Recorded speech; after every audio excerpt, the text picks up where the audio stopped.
Halo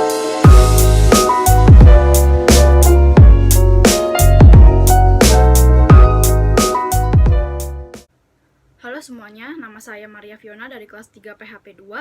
Hari ini saya akan menjelaskan cara membuat daging masak bumi hangus. Daging masak bumi hangus ini merupakan masakan khas Samarinda, Kalimantan Timur. Menu ini berbahan daging sapi yang dimasak dalam waktu lama dengan bumbu kecap hingga warnanya menjadi hitam. Karena warna hitam itulah sajian ini dinamakan daging masak bumi hangus. Bahan dan cara memasaknya sederhana. Yang perlu diperhatikan adalah perebusannya agak lama dengan penambahan air sehingga kecap tidak menjadi gosong. Cara memasak masakan ini cukup mudah. Langkah pertama adalah siapkan 500 gram daging sapi dan potong sesuai selera. Lalu lakukan marinasi dengan melumuri daging dengan pala yang berfungsi sebagai pemberi aroma harum dan penguat rasa dalam masakan yang cenderung pedas atau menghangatkan. Yang kedua, tambahkan merica yang berguna untuk menghilangkan amis pada daging karena rasa dan aromanya cukup kuat, serta untuk menambah kelezatan masakan. Yang ketiga adalah kecap Inggris.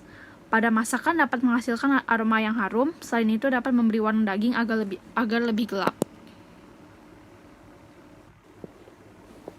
Daging yang digunakan dalam masakan ini adalah daging sapi khas dalam, atau bisa disebut juga dengan tenderloin. Tenderloin sendiri memiliki tekstur yang sangat lunak dan empuk karena bagian ini jarang digunakan untuk beraktivitas oleh sapi. Akibat jarang digunakan untuk bekerja, tenderloin ini memiliki kadar lemak yang lebih tinggi dari sirloin. Ciri-ciri daging tenderloin yaitu tidak memiliki serat atau otot-otot sapi yang terlalu banyak. Oleh karena itu, teksturnya cukup lembut. Tenderloin juga memiliki bentuk yang sedikit memanjang dan cenderung lonjong. Biasanya daging ini diselimuti oleh selaput tipis. Bahan bumbu yang harus disiapkan adalah setengah buah bawang bombay yang dipotong panjang, 1 sendok makan kecap manis, setengah sendok teh pala bubuk, setengah sendok teh merica bubuk, 1 sendok makan kecap Inggris, 2 sendok makan saus tomat, 2 sendok makan margarin, secukupnya garam, dan 500 ml air. Sambil menunggu bumbu daging meresap, panaskan 2 sendok makan margarin dalam wajan. Setelah itu, tumis setengah bawang bombay yang dipotong panjang hingga tercium aroma harum. Bawang bombay sendiri untuk memberikan tekstur renyah pada makanan dan rasa manis serta aroma khas yang melezatkan masakan. Kemudian masukkan 1 sendok makan kecap Inggris, 1 sendok makan kecap manis, 1/4 sendok teh merica bubuk, setengah sendok teh pala bubuk, serta 2 sendok makan saus tomat, kemudian aduk hingga merata. Untuk pewarna alami dalam masakan ini adalah kecap Inggris, kecap manis, serta saus tomat. Kecap Inggris dan kecap manis yang memiliki warna gelap sehingga saat memasak, daging tersebut berubah menjadi gelap dan terlihat seperti hangus. Itu mengapa masakan tersebut diberi nama daging masak bumi hangus. Bahan-bahan tersebut juga berfungsi sebagai pengawet makanan alami. Setelah itu, masukkan daging sapi ke dalam saus dan aduk hingga merata. Lalu tambahkan garam secukupnya.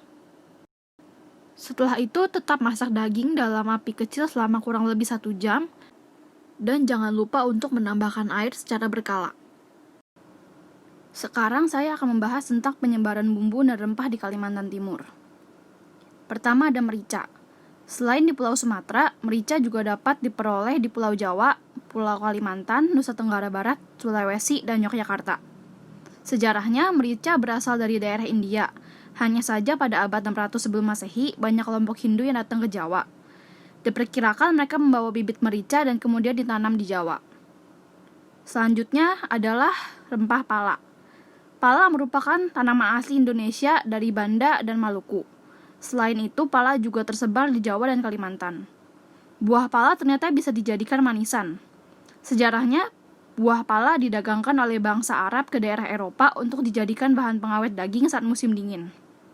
Buah pala sangat terkenal dan dibutuhkan oleh orang Eropa. Tetapi Belanda menemukan kepulauan Banda dan Maluku yang merupakan daerah penghasil pala. Saat itu terjadi perselisihan untuk menguasai perdagangan pala yang berujung pada peperangan Belanda dan Inggris. Selanjutnya saya akan membahas karakteristik bumbu dan rempah. Rempah adalah tanaman atau bagian tanaman yang bersifat aromatik dan digunakan dalam makanan dengan fungsi utama sebagai pemberi rasa. Rempah bisa digunakan dalam bentuk segar, kering, bentuk utuh, atau gilingan. Bagian tanaman yang digunakan bisa berasal dari batang, umbi, akar, biji, daun, atau bunga. Bubuk pala dan bubuk merica berasal dari biji pala dan biji merica yang digiling halus, lalu bawang bombay yang termasuk dalam umbi. Sedangkan bumbu dapat diartikan sebagai bahan yang mengandung satu atau lebih rempah yang ditambahkan ke dalam makanan pada saat pengolahan atau pada saat preparasi sebelum makanan tersebut disajikan, yang ditujukan untuk memperkaya rasa, aroma, atau penampakan keseluruhan dari suatu produk makanan. Pesan dan kesan untuk masyarakat untuk memajukan kuliner Indonesia. Peran kuliner tradisional akan memberi dampak yang luas bagi masyarakat. Salah satu cara yang bisa dilakukan adalah dengan mengkonsumsi makanan tradisional dan membelinya langsung dari penjual di pasar-pasar tradisional. Untuk kaum perempuan, khususnya ibu-ibu, dinilai memiliki peran penting bagi agen penggerak pelestari kuliner Nusantara untuk memperkenalkan jajanan khas Indonesia kepada keluarga. Selain itu, memilih bahan pangan yang berkualitas dan alami akan menghasilkan kue bercita rasa sempurna, aman dikonsumsi, dan penampilan pun cantik sehingga menggugah selera. Sekian video dari saya, terima kasih telah menonton.